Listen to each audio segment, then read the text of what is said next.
इस लेक्चर में हम डिस्कस करेंगे चार्ज न्यूट्रलिटी, सेमीकंडक्टर क्यों फॉलो करते हैं और टेम्परेचर के साथ डोप्ड मटेरियल का क्या बिहेवियर होता है। तो ये दोनों ही बहुत ही इंपॉर्टेंट कॉन्सेप्ट हैं, क्योंकि चार्ज न्यूट्रलिटी समझना कि क्यों सेमीकंडक्टर स्पेसिफिकली फॉलो करते हैं और वो टेम्परेचर के साथ जो भी एक्सट्रिंसिक सेमीकंडक्टर हैं वो कैसे वेरी करते हैं। ठीक है, तो चार्ज न्यूट्रलिटी का मतलब क्या है कि पूरा जो सेमीकंडक्टर है उसमें आप छोटे से एरिया में देखेंगे, हो सकता है यहाँ पे क्यू पॉजिटिव चार्ज हो, लेकिन कहीं ना कहीं इसको कंपनसेट करने के लिए माइनस क्यू होगा। क्यों? अब हम इस सेंटेंस से समझते हैं। If excess charge existed within the semiconductor, random motion of charge would imply net current flow. ये बिल्कुल सही लिखा हुआ है। अगर ये चार्ज है तो ये चार्ज मूव भी कर रहा होगा, ये चार्ज भी मूव कर रहा होगा, तो प्लस को माइनस कंपनसेट कर दे रहा है। बट एक अगर कुछ नेट चार्ज है, अगर उसका मोशन है तो फिर नेट करंट भी होगा। Without giving any like energy you are getting current, and that is not possible. That's why semiconductor follows charge neutrality. Charge neutrality मतलब क्या है? ये कोई सेमीकंडक्टर है, ले लो, ठीक है, और इसमें आपने डोनर दिए हुए हैं एन और Na आपने एक्सेप्टर डोपिंग की हुई है। इसमें नंबर ऑफ इलेक्ट्रॉन एन्स है, नंबर ऑफ होल्स पी है। तो ये होल्स क्या है? पॉजिटिव, और डोनर क्या होते हैं? वो भी पॉजिटिव। एक्सेप्टर क्या हो जाते हैं? निगेटिव। और इलेक्ट्रॉन क्या हो जाते हैं? निगेटिव। तो अगर आप चार्ज देखोगे तो क्या होगा? Rho equal to Q. Q तो चार्ज है, हर एक के साथ क्यू का मल्टीपल ही होगा, तो क्यू इंटू एन, मतलब इलेक्ट्रॉन है तो minus Q into N, plus Q into holes के लिए प्लस आएगा क्योंकि होल पॉजिटिव होते हैं, plus Q into N D, और एक्सेप्टर कैसे होते हैं? नेगेटिव। वही यहाँ पे लिखा हुआ है, is all equal to zero. सभी जीरो के बराबर होने चाहिए, क्योंकि चार्ज न्यूट्रलिटी को फॉलो करना चाहिए। ये सभी का एडिशन जीरो के बराबर होना चाहिए। तो अगर आप क्यू बाहर ले लेंगे तो ये इक्वेशन आ जाएगी, P minus N plus N D minus N A minus.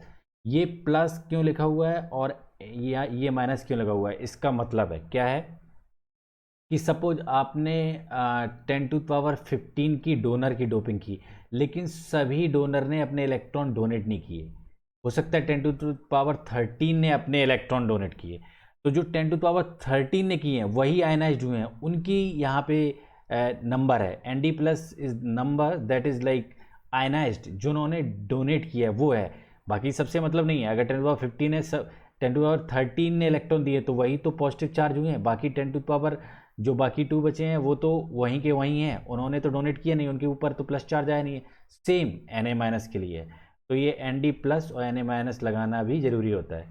ठीक है, तो ये मोबाइल पॉजिटिव चार्ज है, ठीक है, ये एनिमेशन के साथ मैंने दिखाया हुआ है। मोबाइल नेगेटिव चार्ज है। मोबाइल का मतलब ये मूव करते हैं, इलेक्ट्रॉन मूव करते हैं, होल्स मूव करते हैं।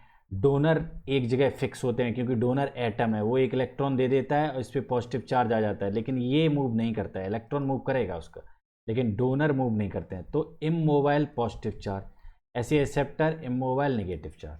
ठीक है, तो अब जनरली कंडीशन जो क्या ली जाती है? Fully ionized dopants, all donors have donated their electron to the conduction band are now positively charge. Suppose आपने 10⁻15 से डोनर की डोपिंग की और सभी ने अपना इलेक्ट्रॉन डोनेट कर दिया, तो यहाँ पे सभी पे पॉजिटिव आ गया है। सभी ने इलेक्ट्रॉन दे दिया, तो ये कैसे हो गए हैं? पॉजिटिव हो गए हैं डोनर दे के इलेक्ट्रॉन सभी।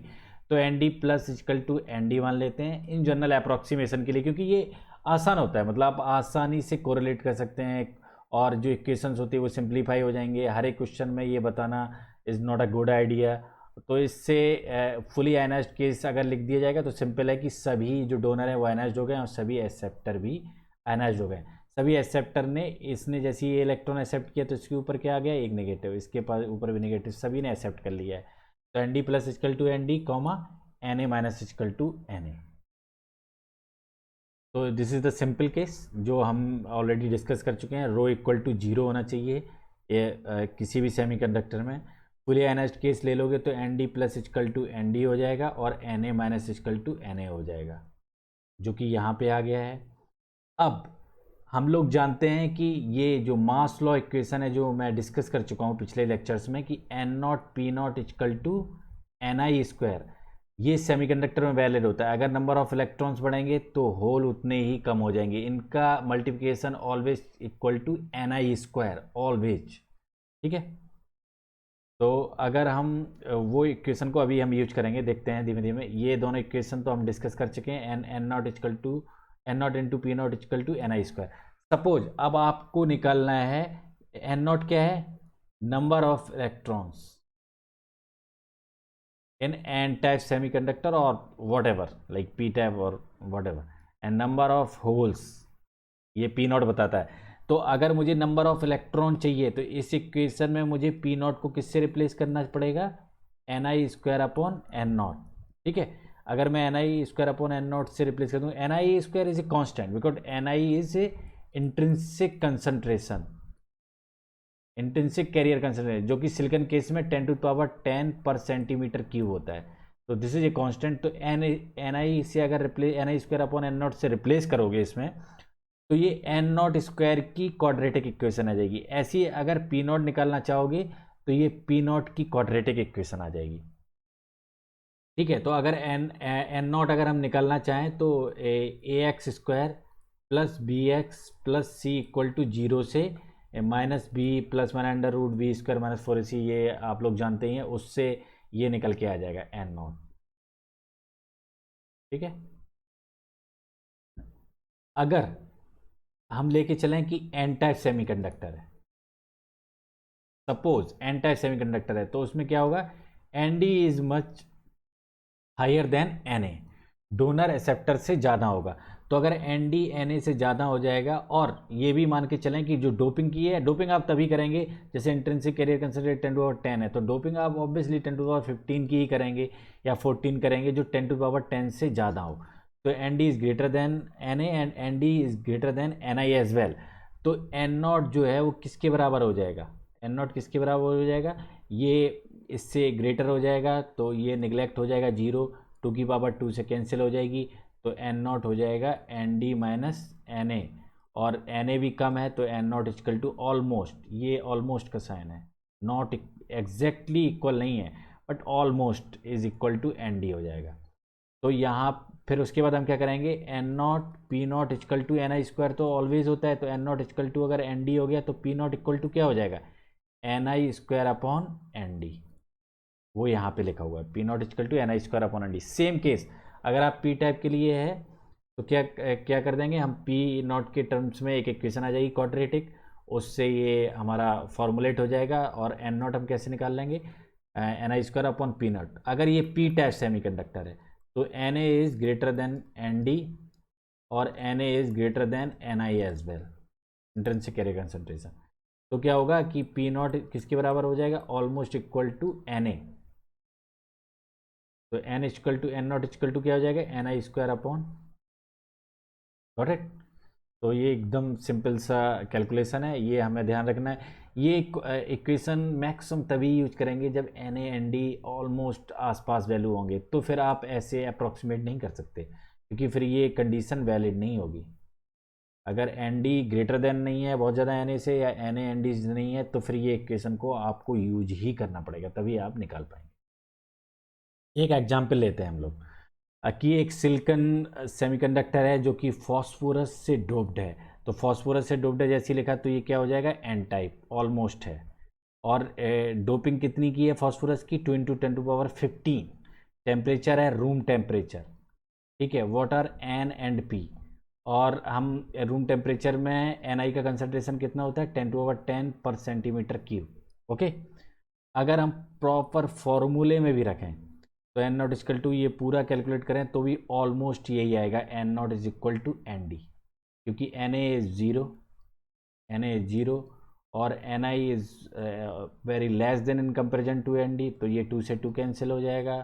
ठीक है, ये यहाँ पे आ गया है, तो ये बहुत कम हो जाएगा, तो ये 2 से 2 कैंसिल हो जाएगा, N D by two equal to N D हो जाएगा, तो N naught equal to N D हो गया। अब N naught into P naught equal to N I square होता है। अब एन नॉट की जगह आप क्या रख रहे हैं, एन डी रख रहे हैं, N D into P naught equal to N I square. तो पी नॉट इक्वल टू क्या हो जाएगा, ये 10⁻10 का कितना हो जाएगा, 10⁻20, और एन की वैल्यू कितनी है 10⁻15 इंटू 2, तो ये कितना हो जाएगा 5 इंटू 10⁻90, ये हो जाएगा 10⁻4। ओके, जो कि यहाँ पे निकाल लिया। एक और एग्जांपल लेते हैं, इसमें हम डोनर और एक्सेप्टर दोनों की डोपिंग की है, ठीक है। तो ये ऑलमोस्ट काफ़ी वेरिएशन है, बट एन से दोनों ही ज़्यादा हैं। तो अगर हम दोनों की वैल्यू रखें, इसमें बेटर ऑप्शन होगा अगर हम एन और एन दोनों की वैल्यूज रखें। अब देखो N naught equal to N के बराबर नहीं हुआ है, कैलकुलेट होके आया है।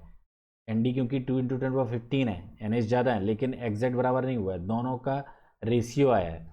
अगर आप पूरा इक्वेशन कैलकुलेट करके करेंगे तो इसी के आसपास आंसर आएगा आपका, या फिर डायरेक्ट करेंगे तो क्या लग जाएगा, N naught equal to N D minus N A upon 2 का whole square is greater than N I square. तो एन आई को आप चाहो तो निगलेक्ट कर दो, 2 से 2 कैंसिल कर दो, N D minus N A by 2 plus N D minus N A by 2 क्या हो जाएगा, N D minus N A. तो एन डी 2 इंटू 10⁻15, ये 1 इंटू 10⁻15, तो ये कितना आ जाएगा 10⁻15, ठीक है। अब पी नॉट कितना आ जाएगा 10⁻20 अपॉन 10⁻15, मतलब 10⁻5। तो पिछले केस के कंपैरिजन में इस केस में माइनॉरिटी कैरियर कंसंट्रेशन बढ़ गया है, क्योंकि इलेक्ट्रॉन का कंसंट्रेशन भी इसमें घट गया है। अब टेम्परेचर बिहेवियर देखते हैं किसी भी डोप मटेरियल का कैसे होता है। टेम्परेचर बिहेवियर का मतलब क्या है कि सपोज ये हमने ले रखा है एन टाइप सेमीकंडक्टर, ठीक है, जिसमें एन डी डोपिंग हो रखी है। तो इसको अगर हम 0 केल्विन पे क्या होगा, 200 केल्विन पे क्या होगा, 300 केल्विन पे क्या होगा, 600 केल्विन पे क्या होगा, ऐसे टेम्परेचर बढ़ाते जाएं तो ये सेमीकंडक्टर क्या प्रॉपर्टी शो करता है। तो इससे हमें मालूम पड़ता है ये हमें सेमीकंडक्टर कहाँ यूज करना है। सपोज आप कंट्री के पर्सपेक्टिव से देख सकते हैं कि सपोज ऐसी जगह ये कहीं लैपटॉप हम यूज करने तो नहीं जा रहे हैं जहाँ पे टेम्परेचर अराउंड 0 रहता हो, ठीक है, या फिर बहुत ज़्यादा हाई रहता हो, तो ये डिवाइस हमारी सस्टेन करेंगी कि नहीं करेंगी, क्या प्रॉब्लम्स आएंगी, ठीक है। तो हम देखते हैं around T is just greater than 0 kelvin, तो बहुत कम एनर्जी होगी 0 केल्विन पे, 0 केल्विन के ऊपर। ये बॉन्ड तो छोड़ ही दो, यहाँ से बैलेंस बॉन्ड ब्रेक हो ये तो बहुत ही मुश्किल है, यहाँ के भी कुछ बॉन्ड ब्रेक नहीं हो पाएंगे। तो सपोज आपने 10⁻15 की डोपिंग की, तो 10⁻3 या 4 ही इलेक्ट्रॉन यहाँ पे जंप करके आ पाएंगे, ठीक है। तो this is written here, few extrinsic carrier due to doping, ये एक्सट्रिंसिक कैरियर हैं क्योंकि डोप्ड हैं, डोप्ड कैरियर कह लो या एक्सट्रिंसिक कैरियर, ठीक है। एक्सट्रिंसिक कैरियर कुछ ही आ पाएंगे, but no intrinsic carrier due to thermal excitation across the band gap. कोई भी इंट्रिंसिक कैरियर मतलब बैलेंस बैंड ब्रोक नहीं हो पाएगा, क्योंकि इसके लिए चाहिए 1.1 इलेक्ट्रॉन वोल्ट और 3-4 केल्विन के आसपास इतनी एनर्जी तो नहीं होगी। रूम टेम्परेचर पे भी ये खाली 10⁻10 बॉन्ड ब्रेक हो पाते हैं, ये पूरे हो जाते हैं, वो हम धीमे धीमे डिस्कस करते हैं, ठीक है। तो कैरियर कंसंट्रेशन जैसी केल्विन टेम्परेचर बढ़ाते जाएंगे थोड़ा थोड़ा बढ़ता जाएगा, ठीक है। अब हम देखते हैं 300 केल्विन पे, तो 300 केल्विन पे ये बॉन्ड ब्रेक करने के लिए काफ़ी एनर्जी होती है। ये कितनी एनर्जी होती है 0.026 electron volt, 26 milli electron volt. तो ये जो डोपेंट है, ये जो डोपिंग की है, हम सिलिकॉन का केस ले रहे हैं, ये तो सब ब्रेक हो जाएंगे रूम टेम्परेचर पे, ठीक है। और कुछ जैसे रूम टेम्परेचर पे कितने इलेक्ट्रॉन ब्रेक हो जाते हैं, बैलेंस 10⁻10 इंट्रिंसिक वैल्यू होती है ना, तो 10⁻10 के आसपास इंट्रिंसिक बैलेंस बॉन्ड ब्रेक होते हैं, ठीक है। तो ये 10⁻10 यहाँ पे रहेंगे, और ये पूरे जितने भी आपने डोपिंग की है 10⁻15, तो टोटल कैरियर कंसंट्रेशन क्या डिफाइन करेगा 10⁻15, तो N equal to N D plus equal to N D. तो एक्सट्रिंसिक रीजन डोमिनेट करेगा, ठीक है। अब जब तक जैसे 300 पे ये हुआ, अब आपने टेम्परेचर 400 किया, तो ये 10⁻10 की जगह जो बैलेंस बॉन्ड से इलेक्ट्रॉन ब्रेक हो गए हैं वो 12 हो जाएंगे, ये तो 15 रहेंगे, क्योंकि 15 से ज़्यादा डोपिंग आपका की नहीं है, 15 से ज़्यादा तो नहीं बढ़ सकते। अब 500 आपने की, तो इंट्रिंसिक कितने बढ़ जाएंगे 10⁻14, फिर इंट्रिंसिक कितने हो जाएंगे 10⁻15, फिर इंट्रिंसिक जब 10⁻16 हो जाएंगे तो फिर इंट्रिंसिक डोमिनेट करने लगेंगे, क्योंकि ये 10⁻15 से ज़्यादा नहीं हो सकता। एन डी जितनी डोपिंग की उससे ज़्यादा तो ये कभी भी नहीं हो सकते, और वो कि रूम टेम्परेचर पे ये सेचुरेट हो चुके हैं। तो जब हाई टेम्परेचर आप बढ़ाते जाएंगे, 300 केल्विन से बहुत ज़्यादा हो गया है, तो इंट्रिंसिक डोमिनेट करने लगा है। देखो नीचे से ये इलेक्ट्रॉन आने लगे हैं। तो extrinsic carrier due to doping but also many intrinsic carrier due to thermal excitation across the band gap, also many holes in the valence band. Obviously यहाँ पे होल्स भी, जैसे 10⁻16 इलेक्ट्रॉन यहाँ आ गए इंट्रिंसिक की वजह से, और यहाँ पे 10⁻16 ही होल हो जाएंगे। ठीक है, तो एनर्जी काफ़ी हो जाएगी। तो ग्राफ कैसा बनेगा, जैसे टेम्परेचर को हम या ऐसा इंक्रीज कर रहे हैं, इनिशियली एक्सट्रिंसिक बॉन्ड ब्रेक हो रहे हैं, कुछ इंट्रिंसिक हो रहा है, यहाँ पे आके इंट्रिंसिक की वैल्यू कितनी हो गई है 10⁻10, ठीक है, और एक्सट्रिंसिक की वैल्यू कितनी हो गई है 10⁻15। हम डोपिंग ले रहे हैं, एनडी हम ले रहे हैं 10⁻15, ठीक है, तो पूरे 15 ब्रेक हो गए हैं। तो यहाँ कैरियर कंसंट्रेशन मान लो 10⁻15 ले लो। अब एक्सट्रिंसिक सब ब्रेक हो गए। अब जैसी टेम्परेचर आप बढ़ाते जाओगे तो कितना होगा, इंट्रिंसिक कितना हो जाएगा 10⁻12, यहाँ पे आके इंट्रिंसिक ऑलमोस्ट हो जाएगा 10⁻15, और डोनर की वजह से कितना है कैरियर कंसंट्रेशन 10⁻15। अब अगर आप टेम्परेचर बढ़ाएंगे तो ध्यान रखिए कि इंट्रिंसिक कैरियर कंसंट्रेशन 10⁻16 हो जाएगा, तो वो डोनर से ज़्यादा हो जाएगा, तो इलेक्ट्रॉन कंसंट्रेशन बढ़ने लगेगा, और बढ़ाएंगे तो 17 और 18। तो ये यहाँ पे कौन सा रीजन फॉलो करने लगा है, इंट्रिंसिक, क्योंकि इंट्रिंसिक के हिसाब से ही कंसंट्रेशन बढ़ रहा है। अब एक्सट्रिंसिक का जो इफेक्ट है, जो आपने 10⁻15 डोपिंग किए थे वो तो हट गया, क्योंकि अब इंट्रिंसिक कैरियर्स हैं, उन्हीं के हिसाब से ये 17 होगा, तो 17 जितने एटम्स होंगे उसके हिसाब से वो मैक्सिमम उतना पहुंच पाएगा। तो इसको फ्रीज आउट रीजन कहते हैं, लेकिन एक्सट्रिंसिक के अंदर ही आता है, क्योंकि कैरियर कंसंट्रेशन बढ़ रहा है और एक्सट्रिंसिक रीजन ही डोमिनेट कर रहा है, क्योंकि यही बॉन्ड ब्रेक हो रहे हैं। यहाँ पे ये यहाँ तक एक्सट्रिंसिक कांस्टेंट है, तो एक्सट्रिंसिक रीजन ही है, लेकिन उसके बाद इंट्रिंसिक इलेक्ट्रॉन डोमिनेट करने लगे या होल्स, तो ये ग्राफ यहाँ पे इंट्रिंसिक रीजन को फॉलो करने लगता है। हम नहीं चाहते कि वो इंट्रिंसिक रीजन में जाए, क्योंकि उसके बाद वो जो आपने मटेरियल डोपिंग किया है तो उसका कोई बेनिफिट ही नहीं है, तो आप डोप करेंगे क्यों। डोपिंग आपने इसीलिए की है ना कि ताकि वो सेमीकंडक्टर आप उसकी प्रॉपर्टी चेंज कर सकें, उसकी रेजिस्टिविटी, कंडक्टिविटी, ये कैरियर कंसंट्रेशन। बट यहाँ पे तो ये इंट्रिंसिक की तरह बिहेव करने लगा है, और ये आपको नहीं चाहिए क्योंकि आपने डोपिंग की है। तो कंक्लूड हम क्या करेंगे कि net when the net doping density is much greater than the intrinsic carrier concentration and the dopant are fully analyse, then we can say that कि n0 equal to ND minus Na और P0 equal to NI square upon ND minus Na हो सकता है 0 ले रहे हैं आप किसी केस में, तो all right NI square upon ND। Similarly for P type semiconductor acceptor is higher than donor, we can say that. And the temperature variation how is it varying, ये एक्सटेंसिक वाला केस है जिसमें हम doping के ये सब फॉर्मूले लगाते हैं। ये N टाइप के लिए है और ये P टाइप के लिए है।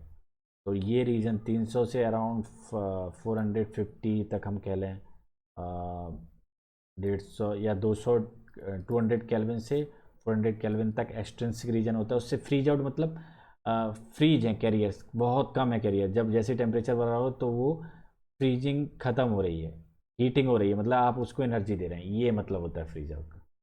Okay, thank you.